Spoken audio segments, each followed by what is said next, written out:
Hello guys, welcome back in the part 2 of the hypertension. So in the part 2 of hypertension we will start from a very important thing that I think many of us doesn't know about it कि हाम्रो जुन blood pressure छ that actually varies according to the time, according to the place हैन and according to the time of the day and night also. यानी कि blood pressure एकदम धेरै fluctuate गर्ने कुरा हो. सो ब्लड बीपी जुन छ त्यो ब्लड प्रेसर जुन छ त्यो डे र नाइटमा फ्लक्चुएट गर्ने गर्छ यानी कि there comes a time when the BP normal this is a normal phenomena यो जुन भनिरहेको छु बीपी को फ्लक्चुएसन यो एउटा नर्मल फिनोमेनामा भनिरहेको छु सो जुन ब्लड प्रेसर छ त्यो डे र नाइटमा यदि फ्लक्चुएट गर्छ भने there must be a time when the BP will be maximum and there must be a time when the BP यानी blood pressure will be the minimum so दुईटा कुरा छ एउटा कि मैक्सिमम ब्लड प्रेसर कति बेला हुन्छ नर्मल मान्छेमा र मिनिमम ब्लड प्रेसर कति बेला हुन्छ कुनै पनि मान्छेमा हो हामीले के बुझ्नु पर्छ कि जुन ब्लड प्रेसर छ त्यो मैक्सिमम तपाईलाई एट 12 o'clock डे टाइम यानी कि 12 बजे दिनमा 12 o'clock डे टाइममा तपाईलाई बीपी जुन हुन्छ त्यो मैक्सिमम हुन्छ अर्को कुरा मिनिमम कति बेला हुन्छ at night so at night around 3 or 4 PM 3 देखि 4 PM भनेपछि AM 3 देखि 4 AM को बेला नाइटमा यानी कि रातिको 3-4 बजेतिर बीपी जुन हुन्छ त्यो मिनिमम हुन्छ नर्मली मान्छेमा हैन अब कतिलाई यो माइन्डमा होला कि मिनिमम किन हुन्छ कुनै बेला र मैक्सिमम किन हुन्छ कुनै बेला एक्चुअली के हुन्छ रातिको टाइममा all the muscle of the body सबै के हुन्छ नि त मान्छे त यो रातिमा सुत्छन् यानी कि मसल्स विल गेट रिल्याक्स्ड मसल्सहरु के भएर हुन्छ रिल्याक्स्ड भएर हुन्छ अनि मसलहरु रिल्याक्स भयो भने के हुन्छ त तपाईलाई जुन ब्लड प्रेसर हुन्छ त्यसमा प्रेसर लाग्दैन मसल्सहरुले गर्दाखेरि सो जुन मसलको प्रेसर हुन्छ ब्लड भेसलमा so muscular pressure on vessels is removed हैन जुन मसल को प्रेसर हुन्छ ब्लड भेसलमा जस्तो यो कुनै मसल्स छ र यहाँ मानौ कि कुनै ब्लड भेसल छ अब रातिमा के हुन्छ मसल्सहरु रिल्याक्स्ड हुन्छ रिल्याक्स्ड अवस्थामा के हुन्छ ब्लड भेसल्समा प्रेसर जुन नर्मली लाग्थ्यो अलि मसलको आफ्नो टोनको कारण मसलको आफ्नो टोनको कारणले गर्दाखेरि के हुन्छ त ब्लड भेसल्समा केही प्रेसर लागिरहेको हुन्छ तर राति सुतेपछि के हुन्छ जब मजाले मसलहरु रिल्याक्स भइसक्छ त्यतिबेला चाहिँ तपाईलाई जुन मसलले जुन प्रेसर लागिरहेको थियो भेसल्समा त्यो प्रेसर रिमुभ भयो र त्यसको कारणले गर्दाखेरि जुन ब्लड प्रेसर छ हैन त्यो के भयो फल भयो ब्लड प्रेसर के भयो फल भयो and this actually decrease in a blood pressure at the night जुन छ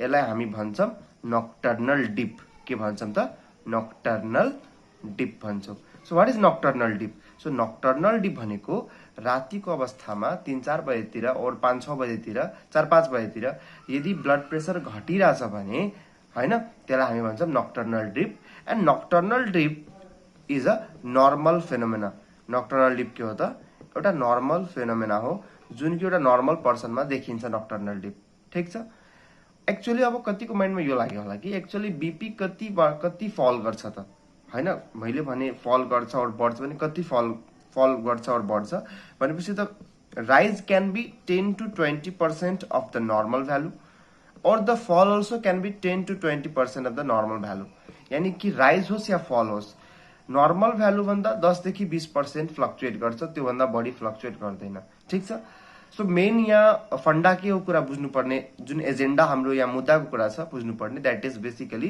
the nocturnal dip so what is nocturnal dip so nocturnal dip is basically the dip in or the fall in the blood pressure at the night हैन when the muscle get relaxed ठीक छ now what is attenuated nocturnal dip so attenuated nocturnal dip भनेको के हो हामीले nocturnal deep को बारे बुझ्यौं कि nocturnal dip is simply fall in blood pressure at the night ठीक छ दिनको एउटा नर्मल फेनोमेना हो अब के छ actually there is a word called as attenuated nocturnal dip. See nocturnal dip भनेको हामीले थाहा पाइसक्यो. What is attenuated? Attenuated means decreased. Attenuated means decreased. अब हामीले एउटा कुरा के बुझ्नु पर्यो कि जुन ब्लड प्रेसर हुन्छ त्यो ब्लड प्रेसर जब बढ्न थाल्छ then we will call it a hypertension. र ब्लड प्रेसर जुन बढ्ने प्रोसेस हुन्छ, हाइपरटेन्सन जुन प्रोसेस हुन्छ, that process is basically the not कि एउटा सर्ट टर्म प्रोसेस हो. मैले सुरुमै भने कि that is a long term process. एउटा लङ टर्म पछि बल्ल मान्छेलाई हाइपरटेन्सन चाहिँ हुन्छ. अनि अब अर्को कुरा के बुझ्नु पर्यो कि लङ टर्म प्रोसेस हो हाइपरटेन्सन भने सुरुवाती अवस्थामा मान्छेले के देखिरहेको हुन्छ जति बेला व्हेन द पर्सन लाई हाइपरटेन्सन मानौ कि लेट सपोज कि नर्मल जुन छ त्यो 120/120/80 भन्दा लेस हुन्छ. नर्मल जुन बीपी छ that is less than 120/20 and there is a stage called pre hypertension जहाँ चाहिँ 120 to 139 हुन्छ र 80 to 89 हुन्छ. अब यो अवस्थामा के हुन्छ कि यो अवस्था भनेको एउटा बोर्डर लाइन अवस्था हो जहाँ मान्छेलाई हाइपरटेन्सन भन्न पनि मिल्दैन तर नर्मल पनि भन्न मिल्दैन. So this stage is basically the border stage. यो ग्रे जोन हो जुन जोन एक्चुअली बोर्डर जोन छ. यो जोनबाट यता गए पनि तपाईँ नर्मल, अर्कोतिर गयो भने तपाईँ हाइपरटेन्सन. अब एक्चुअली जुन नक्टर्नल डिप छ त्यो बेसिकली देखिन्छ कस्तो मान्छेमा त नर्मल मान्छेमा हैन. नक्टर्नल डिप मात्रै को मान्छेमा देखिन्छ? नर्मल मान्छेमा. तर नक्टर्नल डिप एब्सेन्ट और डिक्रिज भइहाल्छ यदि पेसेन्ट प्री हाइपरटेन्सनको छ और द पेसेन्ट हाइपरटेन्सनको छ. सो हाइपरटेन्सनको पेसेन्ट र प्री हाइपरटेन्सनमा को पेसेन्टमा के हुन्छ कि जुन नक्टर्नल डिप हुन्छ त्यो एटेन्युएटेड भइहाल्छ. यानी कि नक्टर्नल डिप पहिला उसको रातितिर ब्लड प्रेसर घट्थ्यो भने अब त्यो रातिमा ब्लड प्रेसर घट्दैन. So this is called attenuated nocturnal dip. So attenuated nocturnal dip is a very early feature that came in the pre-hypertension. So त्यही भएर attenuated nocturnal dip लाई हैन. So it's a very early feature of hypertension. Hypertension हुन लागेको छ भने hypertension नहुँदा पनि तपाईले के देखिरहेको हुन्छ? एटेन्युएटेड नक्टर्नल डिप देख्छ. जुन कि नर्मल मान्छेमा त नक्टर्नल डिप मात्रै देखियो तर प्री हाइपरटेन्सन र हाइपरटेन्सनको पेसेन्टमा एटेन्युएटेड नक्टर्नल डिप देखिन्छ. यानी कि जुन नक्टर्नल डिप छ त्यो नक्टर्नल डिप के हुन्छ त हट्छ. एन्ड दिस नक्टर्नल डिप जुन हुन्छ त्यो डिक्रिज हुन्छ और एब्सेन्ट हुन्छ. त्यो डिक्रिज नक्टर्नल डिपलाई हामी भन्छौँ attenuated nocturnal dip. And this is very early feature of hypertension. Now we will talk about there is some condition where the BP are not equal in same body at different area. यानी कि एउटै बॉडीमा if different areas have the different blood pressure recording then we will consider this condition as a hypertension and we will basically put it under secondary hypertension. So secondary hypertension मा जुन first भिडियोमा हामीले कुरा गर्यौं that was a little incomplete. यो topic पनि त्यहाँ आउनु पर्ने थियो बट भिडियो ठुलो भएको कारणले I was not able to insert this part also. तर यहाँ म भनिदिरहेको छु कि this is there is a condition when the BP are not equal in same body at different areas. So what are those condition? So the first condition is coarctation of aorta. So first such condition is coarctation of aorta. So basically जुन coarctation of aorta चाहिँ एउटा congenital disease हुन्छ. It is a congenital disease. And another thing I have to say कि यो जुन coarctation of aorta चाहिँ basically दुई टाइपको हुन्छ. हेर्नुस् बेसिकली दुई टाइपको हुन्छ. एउटा पोस्टडक्टल र अर्को हुन्छ तपाईले प्रीडक्टल. So basically there are two types of coarctation of aorta. One is a postductal coarctation of aorta and another thing is a preductal coarctation of aorta. So see this picture. This picture is simply showing you the heart, the arc of aorta, the right brachiocephalic trunk, the right subclavian artery. This is a right subclavian artery. This is a right common carotid artery. This is a left common carotid artery, and this is a left subclavian artery. Basically the subclavian artery ले के गर्छ त? they supply the blood vessels of hand. यानी कि ह्यान्डहरुमा supply गर्ने, शोल्डरहरुमा supply गर्ने काम कसको छ त? सबक्लेवियन आर्टरीहरुको छ. यानी कि राइट होस् राइटले राइट साइडको ह्यान्डहरुमा शोल्डरहरुमा, लेफ्टले लेफ्ट साइडको ह्यान्ड र शोल्डर्सहरुमा. अर्को the common carotid goes to the brain and यो जुन तलको जुन भाग आर्क अफ एओर्टा पछिको जुन आर्टरी छ this is basically descending thoracic aorta र यो डिसेन्डिङ थोरासिक एओर्टा जब यसले डायफ्रामलाई क्रस गर्छ we will call it abdominal aorta and the abdominal aorta basically divides into the two branches, iliac branches, and they supply basically the lower limbs. यानी यो फिगरबाट तपाईले के बुझ्नुभयो कि the upper limb is supplied by the subclavian artery while the lower limbs are supplied by the abdominal aorta को branches यानी iliac आर्टरीहरुको ब्रान्चेसहरुले ultimately lower लिम्बलाई supply गर्छ. So basically first build this concept. Now see the abnormality. You can see कि here is a coarctation. Coarctation means a constriction. यहाँ के छ त एउटा coarctation छ. So coarctation is basically nothing. It is a constriction of the aorta. So यहाँ के भइरहेछ aorta मा constriction भइरहेछ. यस्तो aorta constriction जुन कि सबक्लेविन आर्टरीहरु पछि आउँछ भने we will call this as a postductal coarctation. यसलाई हामी के भन्छौं त postductal coarctation. So what is postductal coarctation? यदि सबक्लेविन आर्टरीहरु सकिसकेपछि बल्ल त्यसपछिको आर्क अफ एओर्टामा यदि coarctation आउँछ भने we will call it के त postductal coarctation.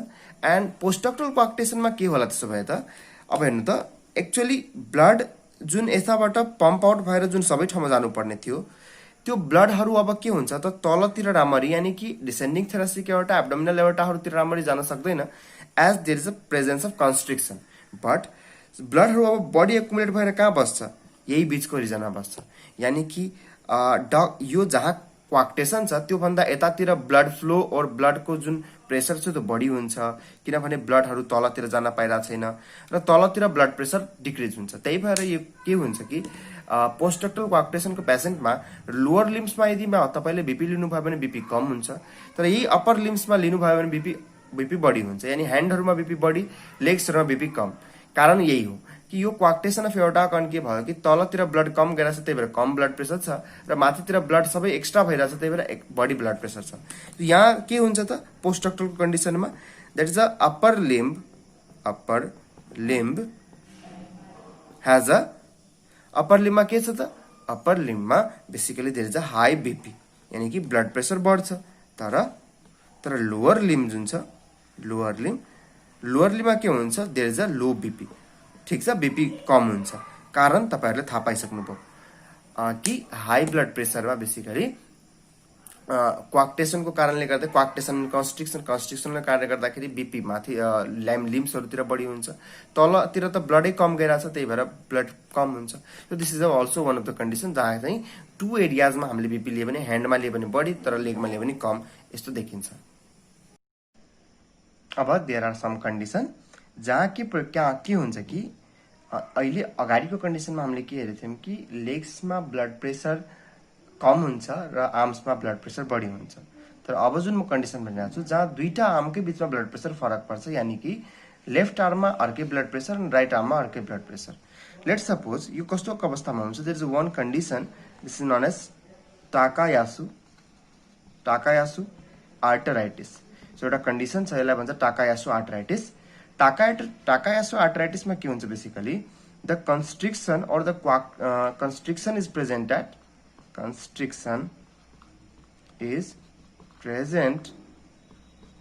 एट कहाँ पर कन्स्ट्रिक्सन प्रेजेन्ट छ लेफ्ट सबक्लेविन आर्टरीमा. यानी कि यो लेफ्ट सबक्लेविन आर्टरी छ भने यो ठाउँमा तपाईले कन्स्ट्रिक्सनहरु देखिरा हुन्छ. अब लेफ्ट सबक्लेविन आर्टरीमा कन्स्ट्रिक्सन छ भने बेसिकली के हुन्छ कि लेफ्ट सबक्लेविन आर्टरीबाट जाने ब्लड कम भइसक्यो तर राइट सबक्लेविनबाट जाने ब्लड त नर्मलै छ. यानी कि राइट आर्ममा ब्लड फ्लो नर्मल छ त्यही भएर राइट आर्ममा ब्लड प्रेसर के हुन्छ हाई हुन्छ तर लेफ्ट आर्ममा हेर्नु पर्दाखेरि due to the constriction left आर्ममा के हुन्छ बीपी लो हुन्छ. So this condition is known as Takayasu arteritis जहाँ चाहिँ कन्स्ट्रिक्सन प्रेजेन्ट छ तपाईले लेफ्ट सबक्लेविन आर्टरीको ओरिजिनतिर र लेफ्ट सबक्लेविन आर्टरीको ओरिजिनतिर यदि कन्स्ट्रिक्सन छ भने यहाँ कन्स्ट्रिक्सन कहाँ प्रेजेन्ट छ constriction. So constriction at origin of left subclavian artery. So left subclavian आर्टरीको ओरिजिनमा के छ कन्स्ट्रिक्सन छ एन्ड यो कन्स्ट्रिक्सनको कारणले गर्दाखेरि तपाईलाई राइट आर्टरी भन्दा लेफ्ट आर्टरीमा ब्लड प्रेसर के हुन्छ त तपाईले राइट आर्टरीमा बढी र लेफ्ट आर्टरीमा लेफ्ट आर्म राइट आर्ममा बढी र लेफ्ट आर्ममा कम हुन्छ ब्लड प्रेसर। अब in this picture you can see the coarctation is present between the तपाईले left subclavian artery left common carotid artery को ओरिजिन भन्दा पहिले के छ coarctation प्रेजेन्ट छ। So coarctation after right common carotid artery and before left common carotid artery. So यो ठाउँमा coarctation present छ भने के हुन्छ त the blood flow will be high in the right subclavian right common carotid but less in the left subclavian and left common carotid. So यो कन्डिसनमा के हुन्छ त तपाईलाई बीपी जुन छ त्यो बढी हुन्छ इन राइट आर्ममा के हुन्छ त हाई बीपी हुन्छ है र लेफ्ट आर्ममा हेर्नु पर्दा लो बीपी हुन्छ। कारण त्यही छ कि coarctationले गर्दाखेरि लेफ्ट साइडमा ब्लडी फ्लो कम भइरहेछ त्यही भएर बीपी पनि कम हुन्छ र राइट आर्ममा चाहिँ राइट आर्मतिर त बढी गइरहेछ ब्लड सबक्लेभियन राइट सबक्लेभियनमा बढी गइरहेछ ब्लड त्यही भएर राइटतिर ब्लड प्रेसर के छ हाई छ। सो यही कारण छ तपाईलाई कि राइट आर्ममा तपाईलाई ब्लड प्रेसर बढी लेफ्ट आर्ममा ब्लड प्रेसर कम एन्ड यस्तो coarctationलाई हामी प्रिडक्टल coarctation भन्छौँ। के भन्छौँ त प्रिडक्टल coarctation भन्छौँ। So clear. सो पोस्टडक्टलको कुरा बुझ्यौं। यदि यो ठाउँमा थियो भने यहाँ यसरी कन्स्ट्रिक्सन हुन्थ्यो भने we will call it a postductal. अब यहाँ छ भने we will call it a preductal. So दुई किसिमको छ प्रिडक्टल र पोस्टडक्टल। बेसिकली यो तपाईलाई डक्टल कुन कारणले भन्छ कि जुन डक्टस भेनोसिस हुन्छ त्यो डक्टस भेनोसिस जुन सुरुमा चाहिँ पल्मोनरी ट्रङ्कसँग जुन एट्याच हुन्छ डक्टस भेनोसिस त्यो बीचको जुन बची गएर त्यो लिगामेन्टमा जुन कन्भर्ट हुन्छ सो त्यो पोइन्ट भन्दा अगाडि भयो भने त्यसलाई प्रिडक्टल भन्छौँ र त्यसपछि भयो भने त्यसलाई पोस्टडक्टल भन्छौँ। तर त्यो बेसिक कुरा हो। अहिलेको लागि खालि के बुझ्नुस् कि यदि राइट पछि र लेफ्ट भन्दा अगाडि भयो भने प्रिडक्टल र लेफ्टको सबक्लेभियन पछि यदि coarctation भयो भने त्यसलाई हामी पोस्टडक्टल coarctation of aorta भन्छौँ। Now let's talk something about the regulation of blood pressure. I will not go in so much detail about the regulation of blood pressure. यो छुट्टै फिजियोलोजीमा हामी पढ्छौँ नि। We will talk very brief on the regulation of blood pressure. So basically हामीले के बुझ्नुपर्छ the regulation of blood pressure is basically two types. यानी कि जुन मैले regulation of blood pressure भनेको के पहिला त्यो बुझ्नुस्।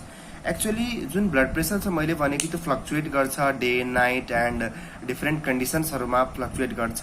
अब तपाईँ कुनै बेला आत्तिनु भयो तपाईँ डराउनु भयो भने ब्लड प्रेसर हाई हुन्छ। यदि तपाईँ कुनै रिल्याक्स हुनुहुन्छ if you are enjoying relax काम हुनुहुन्छ भने ब्लड प्रेसर कम हुन्छ। स्ट्रेस लिइरहनु भएको छ भने blood pressure बढिहाल्छ।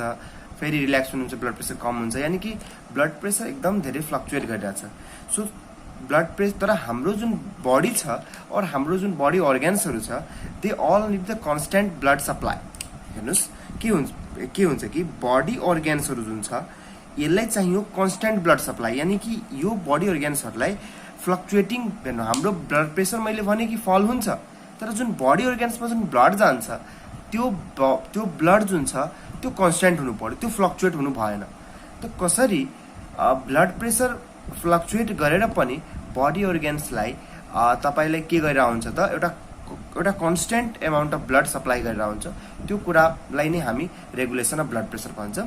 So there are different things and different organs that are involved in regulating the blood pressure and maintaining a constant supply to the body organs। यानी कि brain अर्को पनि vital अर्गेन्सहरू liver हैन kidney सबैमा के हुन्छ एउटा particular एउटा कन्स्टेन्ट एमाउन्टमा ब्लड सप्लाई गर्छ रिगार्डलेस कि बीपी फ्लक्चुएट भइरहेछ। कसरी बाई रेगुलेटिङ द बीपी।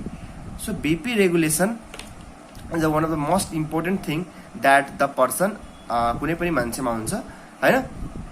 अनि यही बीपी रेगुलेसनले गर्दाखेरि बडी अर्गेन्समा के हुन्छ there will be the constant blood supply हुन्छ। कन्स्टेन्ट ब्लड सप्लाई हुन्छ constant amount of blood supply regardless कि त्यहाँ बीपी फ्लक्चुएट भइरहेछ।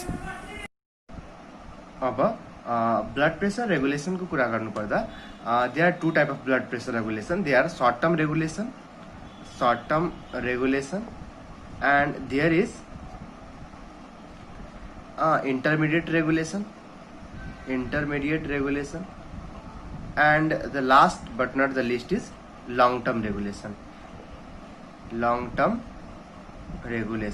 हेर्नुस्, short term regulation, intermediate regulation and long term regulation. Short term regulation भनेको अब लेट्स सपोज कि blood pressure कसैको फ्लक्चुएट भयो र विदिन सेकेन्ड्समै त्यो ब्लड प्रेसर फ्लक्चुएट भएको ब्लड प्रेसरलाई नर्मल ब्लड प्रेसरमा फेरि ल्याइदिने काम जुन रेगुलेसन अन जुन मेकानिजमले गर्छ त्यसलाई हामी भन्छौँ short term regulation. So this mechanism basically work in seconds. So seconds भित्रमै यसले के गर्छ, काम गर्छ. एन्ड अगेन यसले के गर्छ, द बीपी जुन हुन्छ त्यो फ्लक्चुएटेड ब्लड प्रेसरलाई के गर्छ, नर्मलमा ल्याइदिन्छ. ठिक छ. सो यसलाई भन्छ सर्ट टर्म रेगुलेसन.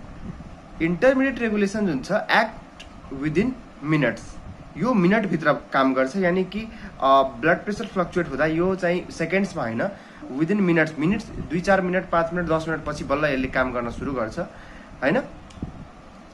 अर्को लङ टर्म भनेको एक्ट्स आफ्टर आवर्स और डेज. यानि कि घन्टा और दिन पछि बल्ल चाहिँ कुनै पनि ब्लड प्रेसर फ्लक्चुएट भयो भने त्यसलाई चाहिँ घन्टा और दिन पछि बल्ल नर्मल ल्याइदिने काम चाहिँ गर्छ लङ टर्म रेगुलेसनले. अब यसको लाइफ टाइम पनि त्यस्तै. जस्तो कुनै सर्ट टर्म रेगुलेसनले काम गर्छ भने त्यसले बीपीलाई फ्लक्चुएटेड बीपीलाई नर्मलमा त ल्याइदिन्छ विदिन सेकेन्ड्समै, तर त्यो बीपी फेरि छिटोभन्दा छिटो फ्लक्चुएट हुन सक्छ. इन्टरमिडिएटले यदि गरेको छ भने त्यसलाई फ्लक्चुएट हुन अलिक फेरि टाइम लाग्छ. लङ टर्मले यदि त्यो बीपीलाई नर्मल गरेछ भने त्यसलाई फ्लक्चुएट हुन फेरि अझै धेरै नै टाइम लाग्छ.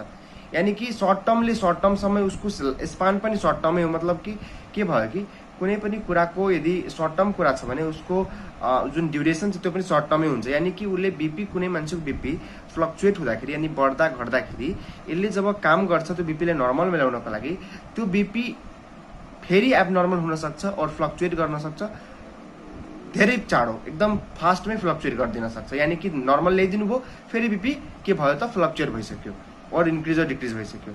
इन्टरमिडिएटले यदि त्यसलाई रेगुलेट गरे, त्यो बीपीलाई नर्मलमा ल्याएछ भने फ्लक्चुएटेड बीपीलाई भने यसको त्यो बीपी फेरि नर्मलमा फेरि फ्लक्चुएट हुन अलि टाइम लाग्छ. र लङ टर्म रेगुलेसनले यदि कुनै बीपीलाई नर्मलाइज गरेछ भने त्यसलाई फेरि गरेर फ्लक्चुएट हुन अझै धेरै टाइम लाग्छ. सो यो एउटा कन्सेप्ट थियो. So now we will study the short term regulation, that is the baroreceptor reflex. And baroreceptor reflex ma basically first ma bujhnu parcha what is baroreceptor. So baroreceptors are basically first ma ke bujhnu parcha, baroreceptor. And basically the baroreceptor are a kind of receptor जुन कि basically एउटा specialized cells haru huncha that are present in two places, that is a arc of aorta and अर्को present हुन्छ carotid साइनसमा.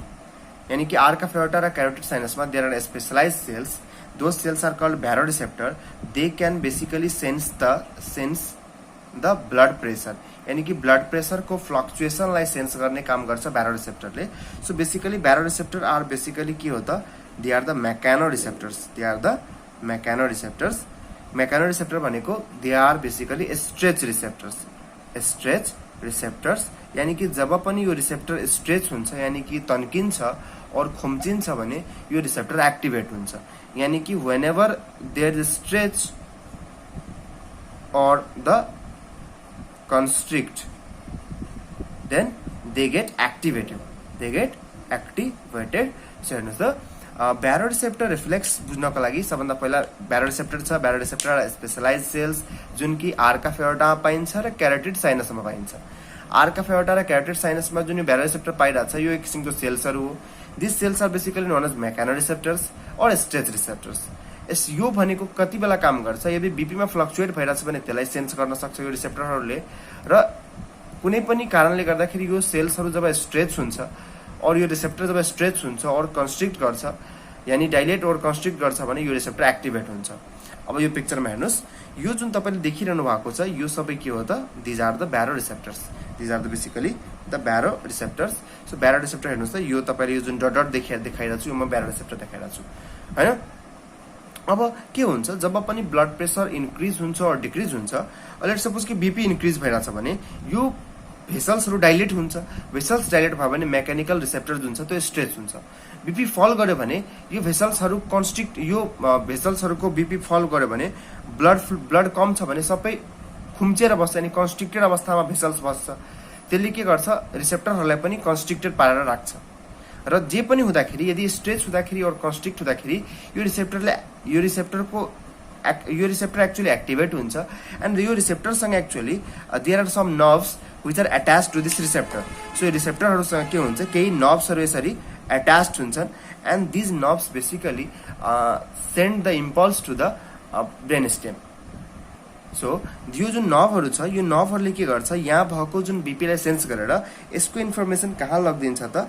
यसको information हामीलाई यस brain स्टेममा लगिदिन्छ, यानी कि मेडुला अब्लङ्गटाहरुमा लगिदिन्छ। र मेडुला अब्लङ्गटामा there is a cardiovascular center. ठीक छ। सो सिम्पली के बुझ्नुस्, these are the nerves and यो नर्भ्सहरु basically arise from the receptor. जब पनि रिसेप्टर कुनै पनि कारणवश स्ट्रेच भएर कन्स्ट्रिक्ट भएर रिसेप्टर एक्टिभेट हुन्छ, the nerves will send the impulse हैन, इम्पल्स सेन्ड गरेर they will take the impulse to the cardiovascular center present in the medulla oblongata of the brain stem. Brain स्टेमको medulla अब्लङ्गटामा जुन cardiovascular centre हुन्छ त्यसमा यसले information लगेर जान्छ र त्यसपछि त्यो इन्फर्मेसनलाई त्यहाँ प्रोसेस गरिन्छ। So when the BP falls, जब BP फल हुन्छ यानी कसैको ब्लड प्रेसर घट्छ कुनै पनि इन्स्ट्यान्टमा, देन सबभन्दा फर्स्टमै काम गर्ने मैले भनेको विदिन सेकेन्ड्स गएर काम गर्छ ब्यारो रिसेप्टरहरूले। सो जो ब्यारो रिसेप्टरहरू जुन यहाँ र यहाँ प्रेजेन्ट छ त्यसले सेन्स गर्छ कि बीपी फल भइसक्यो। यहाँबाट इम्पल्सहरू सेन्ड हुन्छ cardiovascular center present in the medulla and मेडुलामा त्यो सेन्स भइसकेपछि मेडुला के विचार्छ? मेडुलाले के प्रोसेस गर्छ कि बीपी फल छ, मलाई बीपी गर्नु छ इन्क्रिज। सो उसले के गर्छ? सिम्पेथेटिक नर्भस सिस्टमलाई एक्टिभेट गर्छ र पारासिम्पेथेटिक नर्भस सिस्टमलाई इनहिबिट गर्छ। र सिम्पेथेटिक नर्भस सिस्टम एक्टिभेट भएको कारणले गर्दाखेरि भ्याजो कन्स्ट्रिक्सन हुन्छ, हार्ट रेटहरू इन्क्रिज हुन्छ। अल्टिमेटली के हुन्छ? जुन फल भएको ब्लड प्रेसर थियो त्यो फल भएको ब्लड प्रेसर फेरि चाहिँ नर्मलतिर आउन थाल्छ एन्ड यहाँ हुने भनेको त्यही हो। ठिक छ। सो यति गरेर के हुन्छ? बीपी जुन हुन्छ त्यो फेरि नर्मल आइदिन्छ।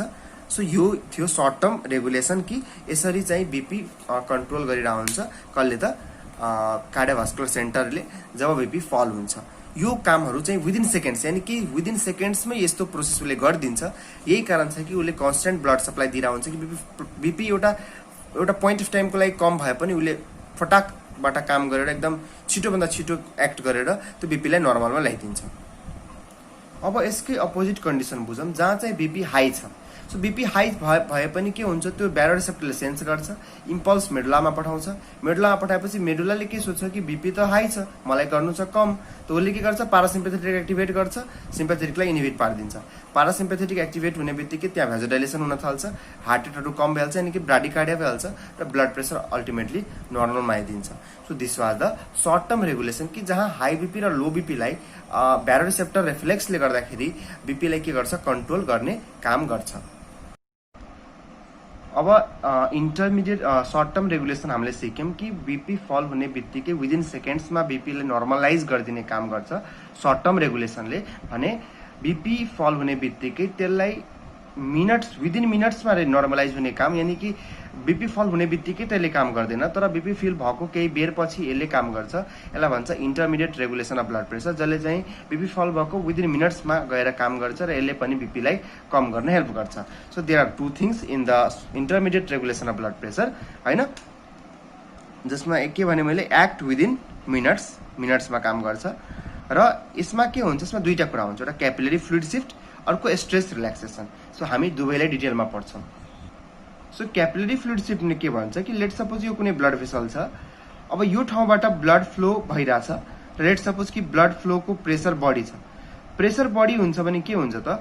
हाइड्रोस्ट्याटिक प्रेसर एक्चुअली बढी हुन्छ। सो क्यापिलरी फ्लुइड शिफ्टमा के भइरहेको हुन्छ कि जब ब्लड प्रेसर बढी छ, when the BP is high, BP high छ भने यानी कि क्यापिलरी हाइड्रोस्ट्याटिक प्रेसर पनि के छ? हाई हुन्छ र क्यापिलरी हाइड्रोस्ट्याटिक प्रेसर हाई हुन्छ भने ब्लडहरू यहाँ भएको कम्पोनेन्ट्सहरू एक्स्ट्रा भ्यासेट हुन्छ, यानी कि बाहिरतिर जान्छ हैन। सो यहाँ क्यापिलरी हाइड्रोस्ट्याटिक प्रेसर बढ्यो भने के हुन्छ, extravasation of plasma, extravasation of plasma, यानी कि प्लाज्माहरू जुन हुन्छ त्यो ब्लड भेसल भन्दा बाहिर जान्छ र ब्लड भेसल भन्दा बाहिर जाने बित्तिकै के हुन्छ, जुन ब्लड जुन के भन्छ त्यहाँ एक्सेस ब्लडको प्रेसर भइरहेको थियो त्यो कम भइहाल्छ। यसरी चाहिँ बीपी चाहिँ के भइहाल्छ, नर्मल भइहाल्छ। सो यहाँ सजिलो छ, केही पनि ठुलो कुरा छैन। यदि बीपी इन्क्रिज भइरहेछ भने क्यापिलरी हाइड्रोस्ट्याटिक प्रेसर इन्क्रिज हुन्छ, क्यापिलरी हाइड्रोस्ट्याटिक प्रेसर इन्क्रिज हुन्छ भने त्यहाँ भएको फ्लुइड्सहरू बाहिर जान्छ अनि बीपी फेरि नर्मलमा दिन्छ। This is known as capillary fluid shift, यानी क्यापिलरीको फ्लुइड शिफ्ट भयो, यसलाई भन्छ क्यापिलरी फ्लुइड शिफ्ट। यो पनि एउटा intermediate regulation of blood pressure हो। So let's talk another mechanism, that is a stress relaxation. Stress relaxation एउटा intermediate regulation of blood pressure हो। यसले कसरी काम गर्छ कि कुनै पनि ब्लड भेसल छ भने हामीलाई थाहा छ कि ब्लड भेसलको एक्चुअली वाल हुन्छ त्यो स्मुथ मसल सेलहरूले बनेको छ। अब के हुन्छ, जब पनि ब्लड प्रेसर हाई छ भने, हाई ब्लड प्रेसर भएको बेला actually the smooth muscle cell are so much stressed हैन। सो के मैले भने कि हाई बीपी हुँदाखेरि स्मुथ मसल यहाँ प्रेसर वालमा बढी हुन्छ, यानी कि स्मुथ मसल सेलहरू हुन्छ, स्मुथ मसल योहरू के हुन्छ, स्ट्रेस्ड हुन्छ। स्मुथ मसल एकदम धेरै स्ट्रेस्ड हुँदाखेरि के हुन्छ त, the smooth muscle get relaxed, यसलाई हैन। त्यहाँ रिफ्लेक्स स्टार्ट हुन्छ हैन, जसलाई भन्छ स्ट्रेच रिफ्लेक्स। यसलाई के भन्छ, स्ट्रेच रिफ्लेक्स। र स्ट्रेच रिफ्लेक्सले गर्दाखेरि के हुन्छ, smooth muscle cell relaxation of smooth muscle, relaxation of smooth muscle, smooth muscle relax हुन्छ र स्मुथ मसल रिल्याक्स हुने बित्तिकै त्यहाँ के भइहाल्छ, भ्याजोडाइलेसन हुन्छ र बीपी फल हुन्छ।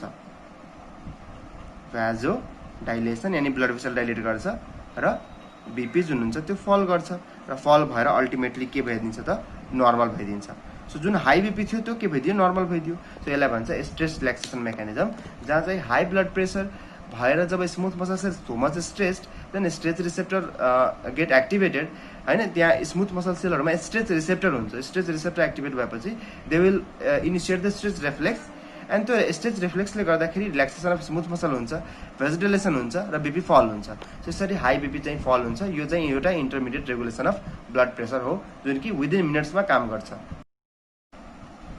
Now will see the long term regulation of blood pressure. So long term regulation of blood pressure के हुन्छ त, तपाईलाई ब्लड प्रेसर जब फ्लक्चुएट हुन थाल्छ त्यसको फ्लक्चुएसन यदि कन्स्ट्यान्ट भइरहेछ भने, यदि यानी कि धेरै बेरसम्म तपाईको ब्लड प्रेसर यदि बढिरहेछ और ब्लड प्रेसर घटिरहेछ भने त्यति बेला तपाईले एक्टिभेट हुने भनेको long term regulation of blood pressure. And long term regulation of blood प्रेसरमा जुन हुन्छ यो रेगुलेट गर्ने काम हुन्छ बेसिकली किडनीको, र यो किडनीले जुन काम गर्छ त्यो आफ्टर आवर्स, यानी कि उसले हेर्छ कि 1-1.5 घण्टासम्म बीपी नर्मल भइरहेछ कि छैन, बल्ल त्यसले काम गर्न सुरु गर्छ। यस्तो होइन कि अहिले बीपी फ्लक्चुएट भयो र अहिले नि उसले काम गर्न थाल्यो। अहिले काम गर्ने भनेको सर्ट टर्म र इन्टरमिडिएट रेगुलेसनले छिटोमा काम गर्छ। तर बीपी यदि एउटा लङ टाइमसम्म और एउटा विदिन आवर्स और 4 आवर्स और 4 डेजसम्म यदि बीपी फ्लक्चुएट गरिरहेछ और बीपी कन्ट्रोल भइरहेको छैन भने बल्ल अब अर्को बाहुबली आउने हो। त्यो बाहुबलीको नाम हो किडनी हैन। यो किडनीमा अजुबा एकदम ठुलो शक्ति छ जुन शक्तिहरूले यसलाई ब्लड प्रेसरलाई रेगुलेट गर्न हेल्प गरेको हुन्छ हैन। सो किडनीमा जुन उसको मेन ठुलो हतियार छ त्यो हतियारको नाम हो RAAS।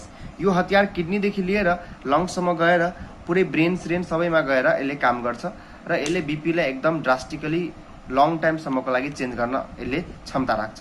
Let's study the RAS mechanism. So let's study the RAS mechanism. So RAS मेकानिजममा के छ कि यसलाई भन्छ, RAS मेकानिजमको फुल फर्म छ रेनिन एन्जियोटेन्सिन एल्डोस्टेरोन सिस्टम। के त, रेनिन एन्जियोटेन्सिन एल्डोस्टेरोन सिस्टम। सो यो मेकानिजमलाई RAS मेकानिजम भन्छ। यसमा के भइरहेछ कि जब बीपी फल हुन्छ त्यसलाई सेन्स गर्छ जेजी एपारेटस यानी जक्स्ट्रा ग्लोमेरुलस एपारेटसले सेन्स गर्छ अफ द नेफ्रोन। सो नेफ्रोनमा प्रेजेन्ट भएको जक्स्ट्रा ग्लोमेरुलर एपारेटसले सेन्स गर्छ कि बीपी फल भइसक्यो। त्यसको रेस्पोन्समा त्यसले रेनिन निकाल्छ एन्ड रेनिनले के गर्छ, लिभरले निकाल्छ एउटा एक किसिमको प्रोडक्ट, त्यसको नाम छ angiotensinogen. Liver produces angiotensinogen and रेनिनले के गर्छ, renin actually converts this angiotensinogen into angiotensin 1 र त्यो एन्जियोटेन्सिनो 1 ले के गर्छ, पल्मोनरी क्यापिलरिजहरु लङको पल्मोनरी क्यापिलरिजहरुले निकाल्छ एउटा enzyme that is known as angiotensin converting enzyme र यो यसले के गर्छ एन्जियोटेन्सिन 1 लाई एन्जियोटेन्सिन 2 मा कन्भर्ट गर्छ। सो फर्स्ट अफ अल तपाईले जान्नु पर्ने कुरा यति नै हो कि रेनिनले एन्जियोटेन्सिनोजेनबाट 1 बनाउँछ एन्जियोटेन्सिन 1 र एसीई ले एन्जियोटेन्सिन कन्भर्टिङ एन्जाइमले एन्जियोटेन्सिन 1 बाट 2 एन्जियोटेन्सिन 2 बनाइदिन्छ। एसीई कहाँबाट निस्किन्छ भनेपछि पल्मोनरी क्यापिलरिजहरुबाट निस्किन्छ। एन्जियोटेन्सिनोजेन कहाँबाट निस्किन्छ भने लिभरबाट निस्किन्छ र रेनिन कहाँबाट निस्किन्छ भने जक्स्टाग्लोमेरुलर एपारेटसबाट निस्किन्छ। बेसिकली द जेजी सेल्सबाट निस्किन्छ। अब जुन अघि एन्जियोटेन्सिन 2 प्रोड्युस भएको थियो एन्जियोटेन्सिन 2 ले डिफरेन्ट एरियाजमा काम गर्छ। यसले एउटा त ब्लड भेसलमा काम गर्छ र ब्लड भेसलमा यसको लागि डिफरेन्ट रिसेप्टरहरु हुन्छ। सो एन्जियोटेन्सिनको लागि रिसेप्टरहरु प्रेजेन्ट हुन्छ ब्लड भेसल्समा। They are basically 81 and 82 receptors and यो रिसेप्टरहरु जब एन्जियोटेन्सिन 2 आएर बाइन्ड गर्छ रिसेप्टरमा they will cause the vasoconstriction of the blood vessel र भाजोकन्स्ट्रिक्सन भएको कारणले गर्दाखेरि र भाजोकन्स्ट्रिक्सनले गर्दाखेरि के हुन्छ त त्यो त्यहाँ के हुन्छ ब्लड प्रेसर डाइलेट हुन्छ ब्लड प्रेसर बढ्छ। अर्को कुरा यसले चाहिँ एन्जियोटेन्सिन 2 ले कर्टेक्स अफ एड्रिनल मेडुलामा पनि काम गर्छ। कर्टेक्स अफ एड्रिनल मेडुलामा काम गरेर यसले एल्डोस्टेरोन रिलिज गराइदिन्छ। एल्डोस्टेरोनले साल्ट र वाटर रिटेन्सन गराउँछ। त्यसले ब्लड भोल्युम बढाउँछ भेनस रिटर्न बढाउँछ र कार्डियक आउटपुट बढाउँछ। हाइपोथालामसले एक्टिभेट गर्छ त्यहाँबाट थ्रस्ट मान्छेले लगाइदिन्छ मान्छेले पानी धेरै खान्छ त्यसले पनि ब्लड भोल्युम बढाउँछ। सो अल्टिमेटली यसले के गर्यो त भाजोकन्स्ट्रिक्सन गराएर ब्लड भोल्युम बढाएर अल्टिमेटली के गरिरहेछ त ब्लड प्रेसरलाई बढाइरहेछ। यसरी एन्जियोटेन्सिन 2 ले जुन फल इन बीपी थियो त्यसलाई यसले रेगुलेट गर्न सक्यो। सो यो छ रास मेकानिजम जसले चाहिँ फल इन बीपी भएको बेला काम गर्छ।